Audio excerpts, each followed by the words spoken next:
नमस्कार भाइयों और बहनों। मैं अपना एक लेख आपके समक्ष प्रस्तुत कर रहा हूँ। मेरे लेख का शीर्षक है कल की अवतार और संभल। भारतीय मान्यता के अनुसार संभल में कल की अवतार होगा।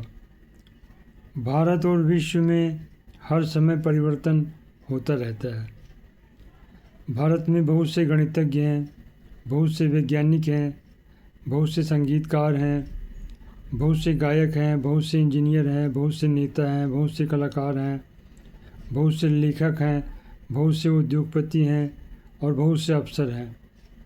नेता और अफसर तो हमेशा ही भ्रष्टाचार में लीन रहते थे, पर मोदी जी ने सारी परिस्थितियों को पूरी तरह से बदल दिया है।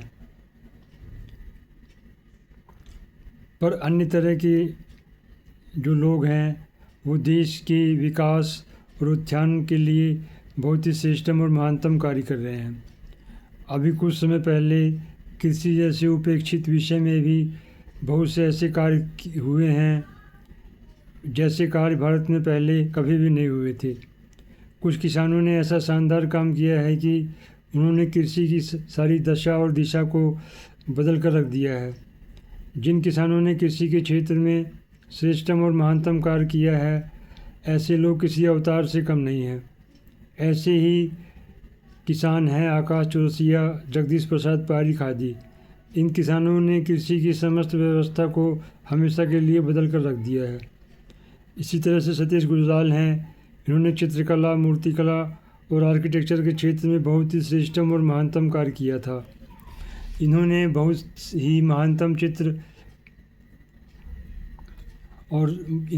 ही महानतम और श्रेष्ठतम चित्र बनाए थे। मैंने इनके चित्र देखे थे। मैंने इनकी मूर्तियाँ भी देखी थी। इनकी चित्रकला बहुत ही श्रेष्ठतम प्रभाव डालती थी। इसी तरह से इनकी मूर्तिकला भी बहुत ही प्रयोगधर्मी और सौंदर्य से भरी हुई थी।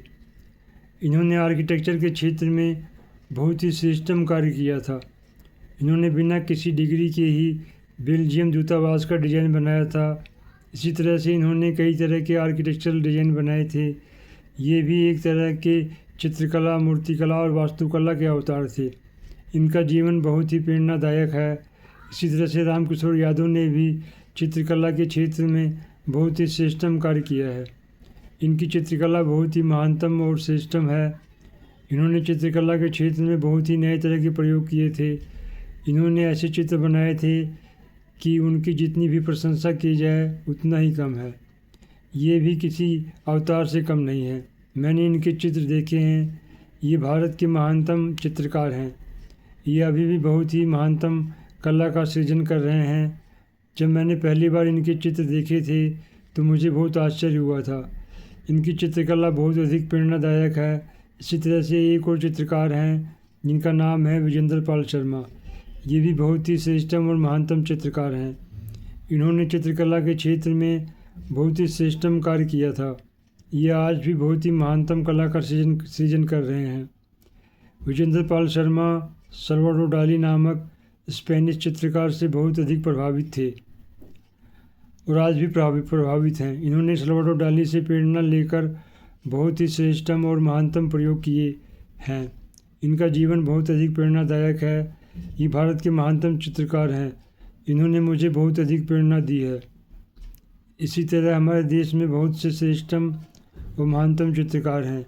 इन चित्रकारों ने भारतीय कला को विश्व स्तर पर पहुंचा दिया है। इसी तरह से हमारे देश में एक इंजीनियर हैं सुधांशु मणि। इस एक व्यक्ति ने अपने सम्मान और गौरव को ताक पर रखकर रेलवे को पूरी तरह से बदल कर रख दिया है। आज से कुछ वर्ष पहले रेलवे में परम आलस्य, परम लापरवाही, परम भ्रष्टाचार, परम ईर्ष्या द्वेष, परम अज्ञानता और हर तरह की बुराई परम अवस्था पर थी। इन्हीं सब बुराइयों के कारण रेलवे परम घाटे पर आ गया था। रेलवे के कर्मचारी, अधिकारी और मंत्री रेलवे को परम घाटे पर लेकर चले गए थे, पर सिर्फ एक व्यक्ति ने रेलवे को पूरी तरह से बदल कर रख दिया है। इस व्यक्ति ने पूरी दुनिया की रेलवे इंडस्ट्री को भी पूरी तरह से बदल कर रख दिया है। इस एक व्यक्ति ने भारत की रेलवे व्यवस्था को पूरी तरह से बदल कर रख दिया है। वंदे भारत ट्रेन इस व्यक्ति की लगन और परिश्रम का परिणाम है। वंदे भारत ट्रेन ने भारत की रेलवे इंडस्ट्री को हमेशा के लिए बदल कर रख दिया है। आज वंदे भारत ट्रेन की डिमांड विश्व के कई देश कर रहे हैं, क्योंकि ये ट्रेन दुनिया की सबसे सस्ती ट्रेन है और सबसे अच्छी ट्रेन है। आज तक ऐसी सस्ती और बढ़िया ट्रेन कोई भी देश नहीं बना पाया था। इस ट्रेन को बहुत से देश बहुत खुशी से खरीद रहे हैं। सुधांशु मणि की जितनी भी प्रशंसा की जाए उतना ही कम है। इसी तरह से मेट्रो मैन ई श्रीधरन ने भी दिल्ली की मेट्रो व्यवस्था को बहुत अच्छी तरह से बनाया था।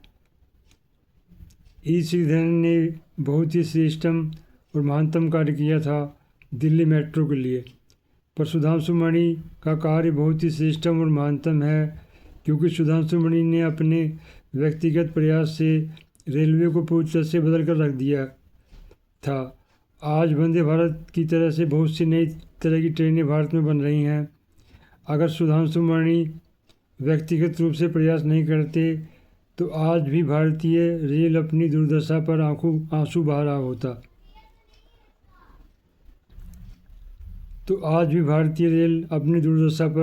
रही होती। सुधांशु मणि ने जो कार्य किया था वह वैसे ही है जैसे कि किसी अवतार ने किया हो। इसी तरह से भारतीय अंतरिक्ष अनुसंधान संगठन ने भी बहुत ही श्रेष्ठतम और महानतम कार्य किया है। मंगलयान मिशन, चंद्रयान मिशन, आदित्य-L1 आदि मिशन भारतीय अंतरिक्ष अनुसंधान संगठन ने संपन्न किए थे। मिशन मंगलयान ने स्पेस टेक्नोलॉजी को पूरी तरह से बदल कर रख दिया था। इतना सस्ता और श्रेष्ठ मिशन आज तक किसी भी स्पेस एजेंसी ने संपन्न नहीं किया था। यह भारतीय अंतरिक्ष अनुसंधान संगठन की बहुत ही श्रेष्ठतम और महानतम उपलब्धि है। इस उपलब्धि ने भारतीय अंतरिक्ष अनुसंधान संगठन को विश्व की श्रेष्ठतम और महानतम अंतरिक्ष अनुसंधान संगठन बना दिया है। बहुत सी अंतरिक्ष अनुसंधान संगठनों ने भारतीय अंतरिक्ष अनुसंधान संगठन से अपने उपग्रह अंतरिक्ष में प्रक्षेपित करवाए हैं। इससे इस संगठन को बहुत लाभ हुए हैं। इसी तरह से हम ये देख सकते हैं कि भारतीय अंतरिक्ष अनुसंधान संगठन ने बहुत ही महानतम सफलता अर्जित की है। ऐसी सफलता आज तक किसी भी अंतरिक्ष अनुसंधान संगठन ने प्राप्त नहीं की थी। भारतीय अंतरिक्ष अनुसंधान संगठन में एक ऐसे वैज्ञानिक थे जिन्होंने मंगलयान मिशन के लिए बहुत ही प्रयास किया था। उनके ही प्रयास से मंगलयान मिशन सफल हुआ था। अगर उस वैज्ञानिक ने जिद नहीं की होती तो आज भारतीय अंतरिक्ष अनुसंधान संगठन विश्व की अग्रणी अंतरिक्ष अनुसंधान संगठन कभी नहीं बन पाता। उस एक व्यक्ति ने भारतीय अंतरिक्ष अनुसंधान संगठन को हमेशा के लिए बदल कर रख दिया। आज भारतीय अंतरिक्ष अनुसंधान संगठन विश्व का श्रेष्ठतम और महानतम अनुसंधान संगठन बन गया है। भारतीय अंतरिक्ष अनुसंधान संगठन में जो भी वैज्ञानिक कार्य कर रहे हैं वो सभी बहुत ही परिश्रमी और लगनशील है। इसलिए उन्होंने भारतीय अंतरिक्ष अनुसंधान संगठन को एक श्रेष्ठतम और महानतम अंतरिक्ष अनुसंधान संगठन बना दिया है। ये सारे वैज्ञानिक कलयुग के अवतार ही हैं। इसी तरह से भारत में 2014 में बहुत से कार्य हुए हैं विज्ञान के क्षेत्र में। अब भारत में कोरोना की वैक्सीन बननी थी। जब भारत में कोरोना की वैक्सीन बननी थी तो उस वैक्सीन से भारत के लोगों को और विश्व के अन्य लोगों को बहुत लाभ हुआ था।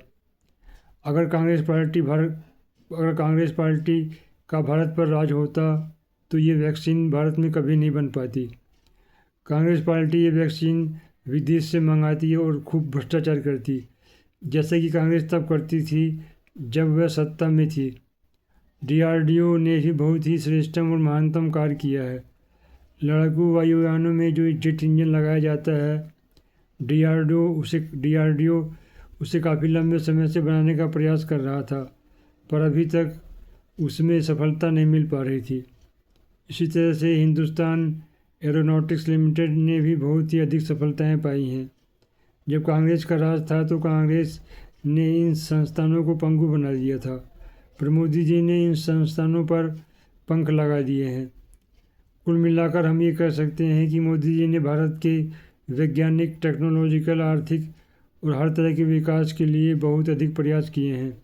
इतना वैज्ञानिक विकास से संपन्न कोई भी प्रधानमंत्री भारत में आज तक नहीं हुआ था। पर बहुत से ज्ञानी लोग जो कांग्रेस और समाजवादी और अन्य पार्टियों को वोट देते हैं, ऐसे लोग ना तो कुछ पढ़ते हैं, ना कुछ सोचते हैं और ना ही कुछ समझते हैं। वो सिर्फ निरर्थक परम जातिवादी वैमनस्य को भड़काते हैं। वो नहीं चाहते हैं कि विभिन्न जातियों में आपसी मित्रता और बंधुत्व हो।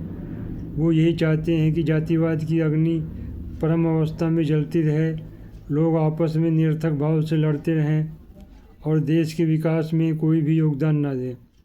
पर अब देश में एक नई तरह की जागृति आई है। इस जागृति ने जातिवाद को नष्ट करना शुरू कर दिया है। कुछ ही दिनों के बाद जातिवाद बहुत हद तक नष्ट हो जाएगा। वैसे भारत के समझदार लोग जातिवाद को नहीं मानते हैं। ऐसे लोग जातिवाद को नष्ट करने का पूरा प्रयास कर रहे हैं और हमारे देश को एक महानतम और श्रेष्ठतम लक्ष्य की तरफ ले जा रहे हैं। इस तरह मित्रों, भाइयों और बंधुओं, मेरा ये लेख समाप्त होता है। मेरे लेख को सुनने के लिए और मेरे वीडियो को देखने के लिए आपका बहुत बहुत धन्यवाद। अगर आपको मेरा ये लेख और वीडियो पसंद आया हो, कृपया मेरे चैनल को सब्सक्राइब कर लें, लाइक भी कर दें, शेयर भी कर दें। वंदे मातरम। भारत माता की जय। नमस्कार।